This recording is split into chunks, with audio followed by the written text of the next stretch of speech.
ಇತಿಹಾಸದ ರಚನೆಗೆ ಆಧಾರಗಳು ಅವಶ್ಯಕ. No sources no history. Karnataka ಇತಿಹಾಸಕ್ಕೆ ಸಂಬಂಧಪಟ್ಟಂತೆ ಅನೇಕ ಆಧಾರಗಳು ದೊರೆತಿವೆ.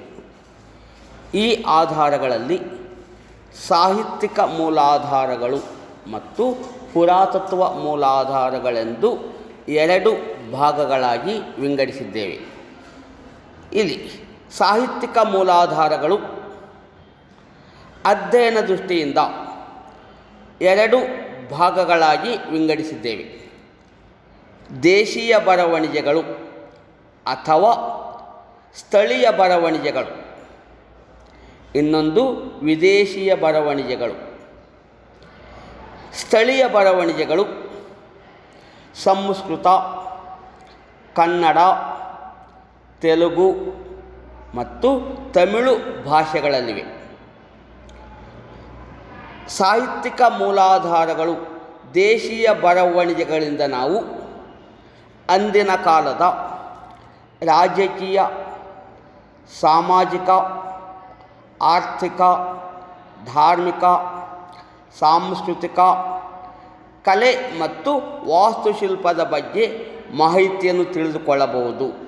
ಸ್ಥಳೀಯ ಬರವಣಿಗೆಗಳಿಂದ ನಮಗೆ ಪ್ರಾಚೀನ ಕರ್ನಾಟಕದ ಇತಿಹಾಸದ ಬಗ್ಗೆ ನಮಗೆ ಸಂಪೂರ್ಣ ಮಾಹಿತಿ ದೊರೆಯುತ್ತದೆ. ಭಾರತೀಯ ಬರವಣಿಗೆಗಳಲ್ಲಿ ಪ್ರಮುಖವಾದ ಆಧಾರಗಳೆಂದರೆ ರಾಮಾಯಣ ಮತ್ತು ಮಹಾಭಾರತ. ರಾಮಾಯಣದಲ್ಲಿ ಕರ್ನಾಟಕದ ಅನೇಕ ಪ್ರದೇಶಗಳು, ರಿಷ್ಟಿಕ, ವೈಜಯಂತಿ, ಮಹಿಷಾಸುರಮರ್ದಿನಿ, ಕಿಷ್ಕಿಂಧ ಈ ಸ್ಥಳಗಳ ಬಗ್ಗೆ ಉಲ್ಲೇಖವಿದೆ. ಅಂದರೆ ರಾಮಾಯಣ ಕಾಲದಿಂದಲೂ ಕರ್ನಾಟಕವು ಮಹತ್ವವನ್ನು ಹೊಂದಿತ್ತು. ಕವಿರಾಜ ಮಾರ್ಗ. ಕವಿರಾಜ ಮಾರ್ಗವು ಕನ್ನಡದ ಪ್ರಥಮ ಗ್ರಂಥವಾಗಿದೆ. ಈ ಗ್ರಂಥವನ್ನು ರಾಷ್ಟ್ರಕೂಟ ದೊರೆ 1ನೇ ಅಮೋಘವರ್ಷ ನೃಪತುಂಗನ ಆಸ್ಥಾನ ಕವಿಯಾದ ಶ್ರೀ ವಿಜಯನು ರಚಿಸಿದ್ದಾನೆ. ಈ ಗ್ರಂಥದಲ್ಲಿ ಪ್ರಾಚೀನ ಕನ್ನಡ ಸಾಹಿತಿಗಳ ವಿವರಣೆ ಇದೆ. ಅಷ್ಟೇ ಅಲ್ಲದೆ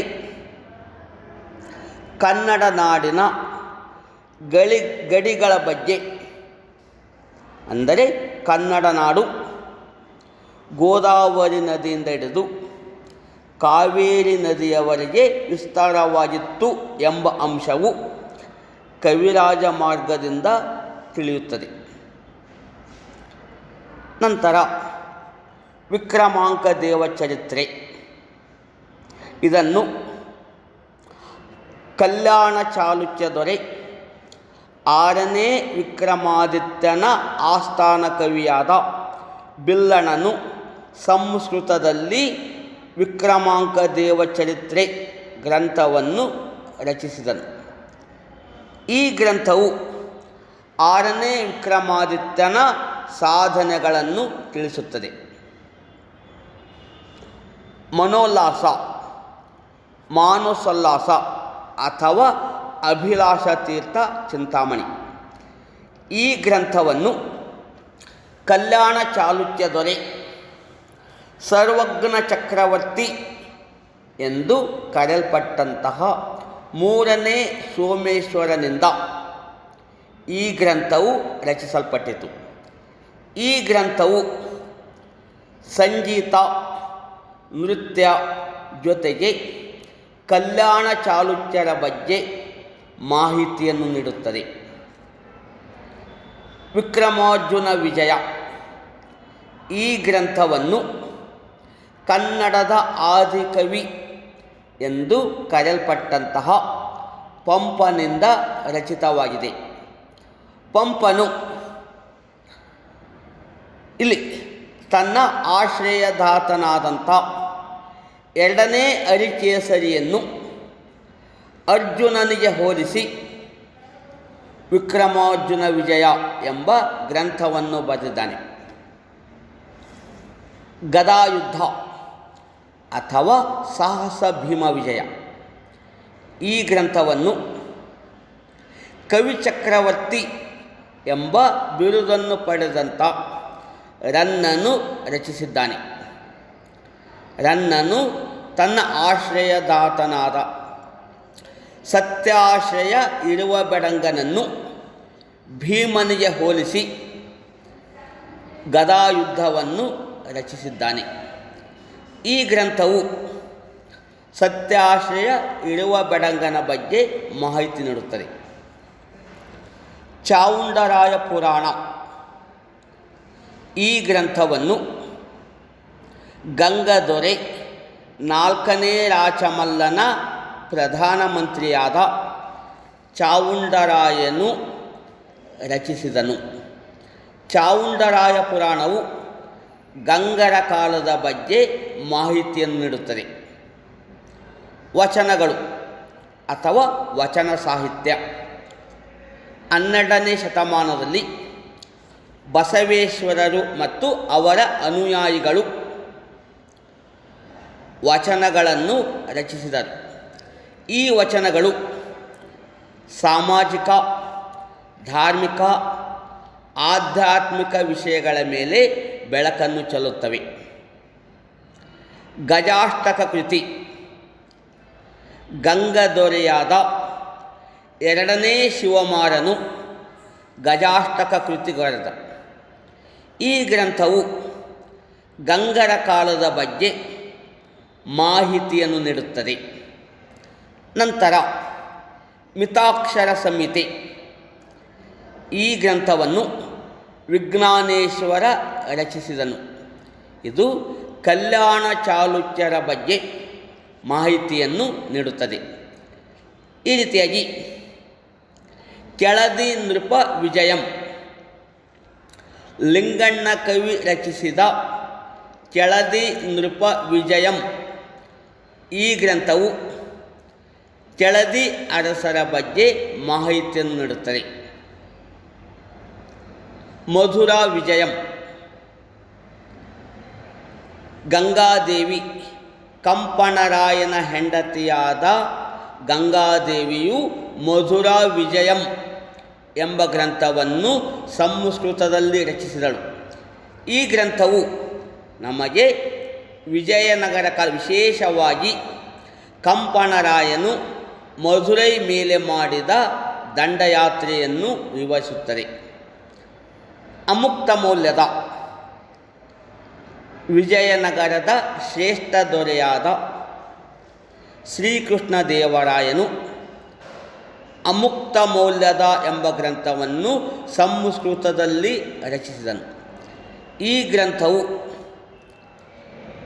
ಆಡಳಿತ, ರಾಜನ ಕರ್ತವ್ಯಗಳು ಜೊತೆಗೆ ವಿಜಯನಗರದ ಬಗ್ಗೆ ಮಾಹಿತಿಯನ್ನು ನೀಡುತ್ತದೆ. ಅನೇಕ ಸಾಹಿತ್ಯಿಕ ಆಧಾರಗಳು ನಮಗೆ ಕರ್ನಾಟಕ ಇತಿಹಾಸಕ್ಕೆ ಪ್ರಮುಖವಾದ ಆಧಾರಗಳಾಗಿವೆ. ಅದೇ ರೀತಿಯಾಗಿ ವಿದೇಶೀಯ ಬರವಣಿಗೆಗಳು ಕಾಲಕಾಲಕ್ಕೆ ಭಾರತಕ್ಕೆ ಭೇಟಿ ನೀಡಿದಂಥ ಅನೇಕ ವಿದೇಶಿ ಯಾತ್ರಿಕರು ಬಂದಿದ್ದರು. ಕೆಲವರು ವ್ಯಾಪಾರಕ್ಕಾಗಿ, ಕೆಲವರು ಧಾರ್ಮಿಕ ಸ್ಥಳಗಳಿಗೆ ಸಂದರ್ಶನ ನೀಡಲು, ಕೆಲವರು ರಾಯಭಾರಿಗಳಾಗಿ ಬಂದಿದ್ದರು. ಅವರ ವರದಿಗಳು ಅಥವಾ ಗ್ರಂಥಗಳು ಕರ್ನಾಟಕ ಇತಿಹಾಸದ ಮೇಲೆ ಬೆಳಕು ಚೆಲ್ಲುತ್ತವೆ. ವಿದೇಶಿ ಬರವಣಿಗೆಗಳು Greek, Rome, China, Persian, Arabic ಭಾಷೆಗಳಲ್ಲಿ ಬರೆಯಲ್ಪಟ್ಟಿವೆ.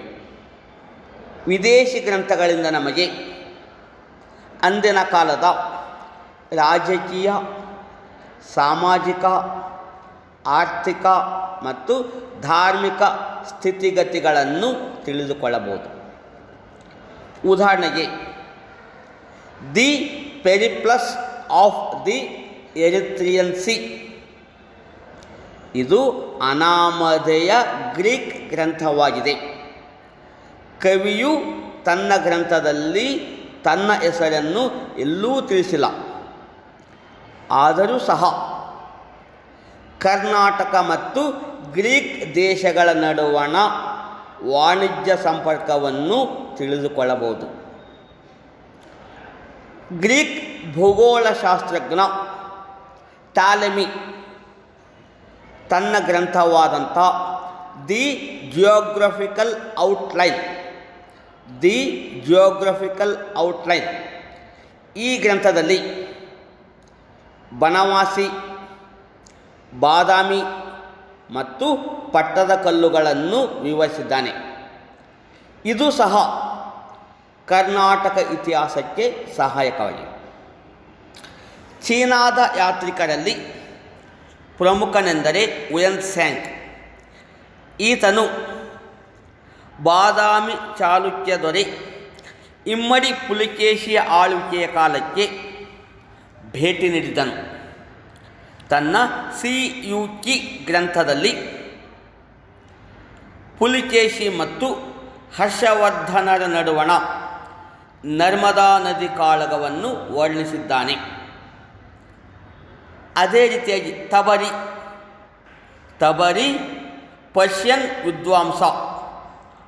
ಈತನು ಇಮ್ಮಡಿ ಪುಲಿಕೇಶಿಯ ಆಳ್ವಿಕೆಯ ಕಾಲಕ್ಕೆ ಆ ಸ್ಥಾನಕ್ಕೆ ಭೇಟಿ ನೀಡಿದ್ದ.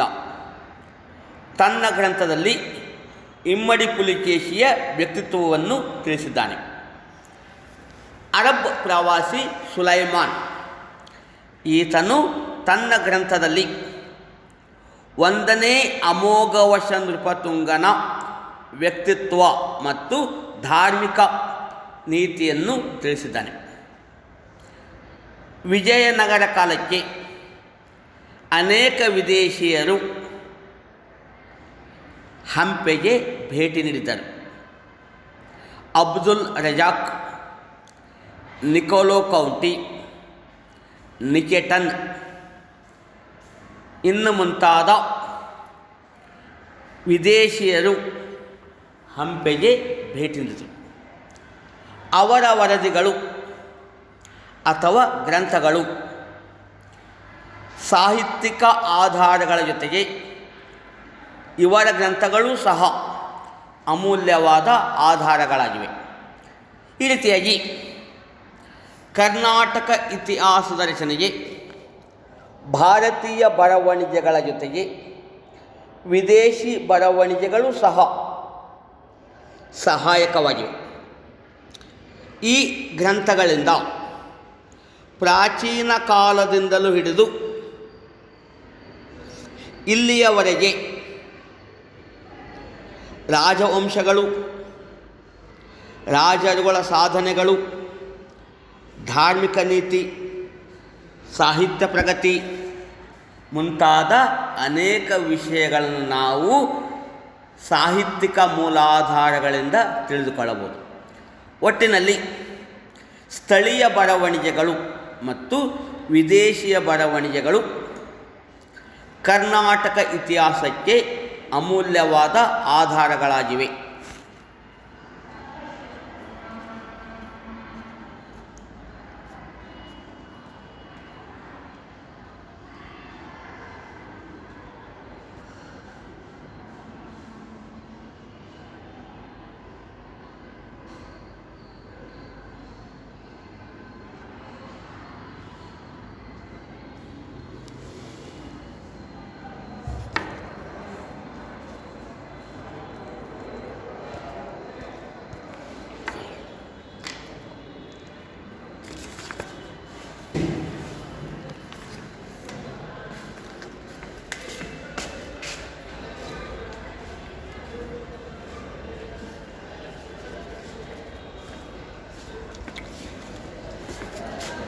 ಮತ್ತು ಇದೇನು ಆಯ್ತು ಅಲ್ಲಿ ನೋಡೋದು ಬಂದ್ ಮಾಡಿದೆ ನೋಡಿ ಬಂದಾಯ್ತು ನೋಡಿ ಬಂತ ನೋಡೋದು ಬಂದ್ ಮಾಡೋದು